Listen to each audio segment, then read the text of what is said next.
సికింద్రాబాద్ కార్ఖానాలో రెండవ రోజు రిలే నిరాహార దీక్షలో కంటోన్మెంట్ ఎమ్మెల్యే శ్రీ గణేష్.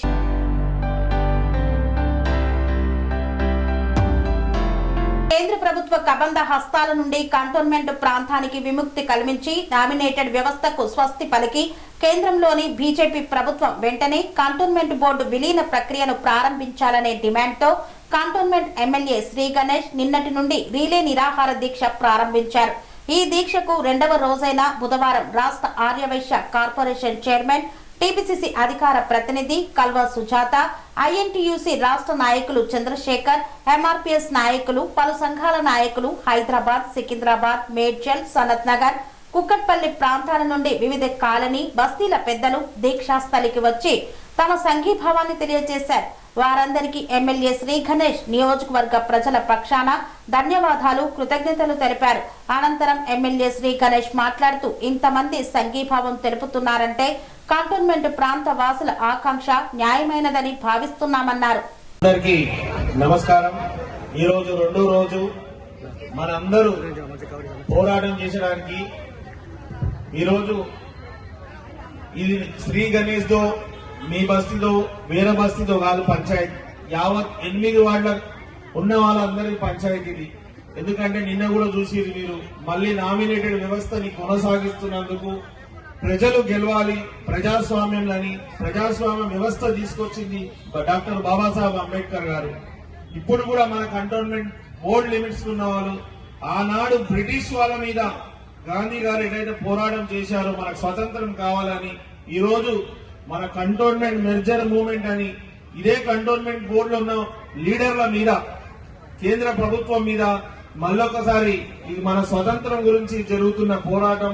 దీంట్లో అందరూ భాగస్వామ్యమై మనమందరం విలీనం కావాలి, విలీనం తెచ్చుకోవాలనే విధంగా మీరందరూ సహకరిస్తున్నందుకు ఇక్కడ విచ్చేసి నిన్న వచ్చిన వాళ్ళు కావచ్చు, ఈ రోజు వచ్చిన వాళ్ళు కావచ్చు, వేదిక పైన కూడా ప్రతి ఒక్కరు వచ్చి విలీనం అయితేనే మన కంటోన్మెంట్ అన్ని విధాలు అభివృద్ధి అవుతుందని నమ్మి విశ్వసించి అందరూ సహకరిస్తున్న వారికి ధన్యవాదాలు తెలుపుతూ, ఎన్నో సంవత్సరాల నుంచి సామాజిక సేవలతో పాటు ఒక సంఘాన్ని నడిపిస్తూ అపారమైన అనుభవం ఉన్న వ్యక్తి మన ఇట్క గోపన్న గారు. ఇట్క గోపన్న గారు కూడా ఈ రోజు వ్యవస్థల గురించి కొంచెం వివరణ ఇవ్వాలి. ఈ యొక్క ఉద్యమం ఎందుకు, ఈ యొక్క నిరాహార దీక్ష ఎందుకు చేస్తున్నాం, ఈ కంటోన్మెంట్ బోర్డు ద్వారా ఏం లాభం, జిహెచ్ఎంసీలో కలిపితే ఏం లాభమో నష్టం లాభం తెలియాలని మనసారా మిమ్మల్ని కోరుతున్నాను.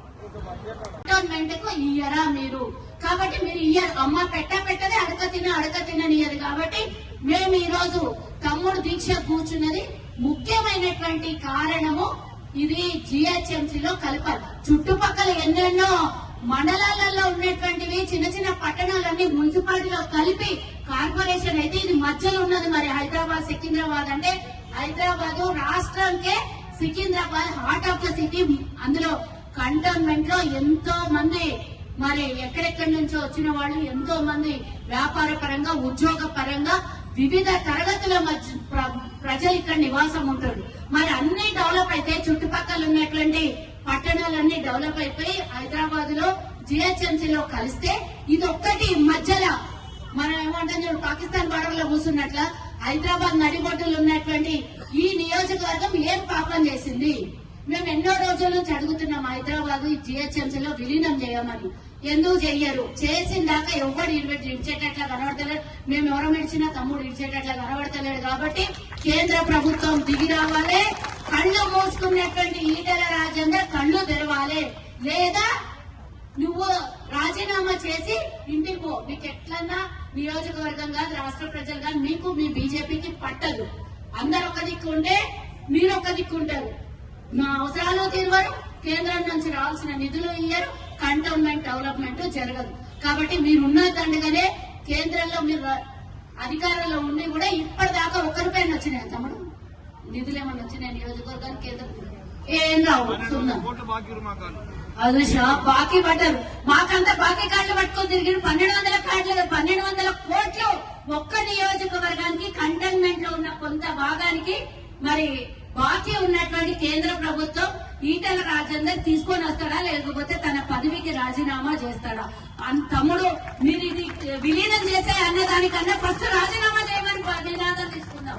ఎందుకంటే పనికిరానోడు ఉంటే ఒకటే ఉండకుండా ఒకటే. నెల జీతం తీసుకోనికి ఆయనకు ప్రభుత్వం అన్ని రకాలుగా ఆయనకు ఏర్పాట్లు చేసి అన్ని ప్రోటోకాల్ ఇచ్చి అన్ని చేస్తే ప్రజలేసిన ఓటుకి కనీసం దిక్కు దివాణా లేకుంటే, వేసినటువంటి ఓటర్లకు వాల్యూ లేకుంటే ఆయన పదవి ఎందుకు? ఆయన ఎందుకు మనకి పార్లమెంట్ లో మాట్లాడాడు, నోరు తెరవడు. ఏమన్నా అవసరం ఉంటే మాత్రం అపోజిషన్ లో ఉన్న మాకు కేంద్రంలో అపోజిషన్ లో ఉన్న మా అమ్మాయిగా ఎగరనికి దుంకనికి మస్తు వస్తుంది.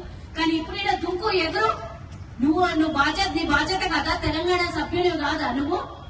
కంటోన్మెంట్ లో అభివృద్ధి జరగాలి అని అంటే జిహెచ్ఎంసీలో విలీనం అయితేనే జరుగుతుంది. మీరు ఎట్లాగో ఇయ్యరు కదా, ఇయ్యాల్సిన బాకీలు ఇయ్యరు, చేయాల్సిన పనులు చెయ్యరు.